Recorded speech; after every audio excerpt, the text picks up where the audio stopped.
Thank you so much. It's a great pleasure to be here, as it always is, and to share with you an award-winning audience, I think. It's serious. I mean, all performers depend on their audience. Yeah. And there's an interchange that goes back and forth, and this is one of the most perfect places to read poetry that I know of. So if you know me, you know I always like to read someone other than myself before I read myself.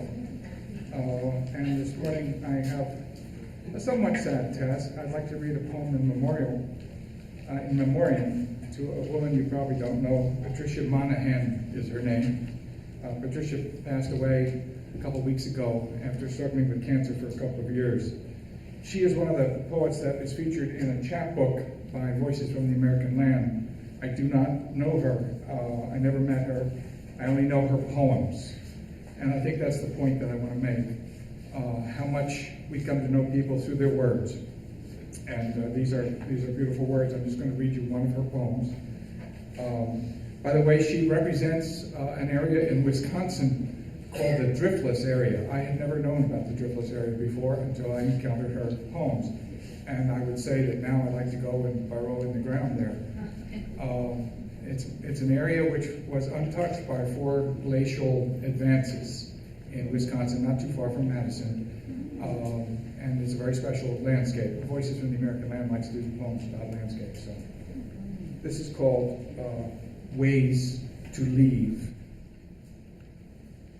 From the hilltop, take the old road west and steeply downhill toward blue mounds where Earthmaker sits to judge the world.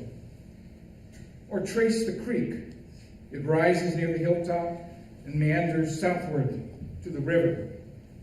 Or go straight over the crest and southeast down to Black Earth Creek, where herons fish and deer graze beside the fields.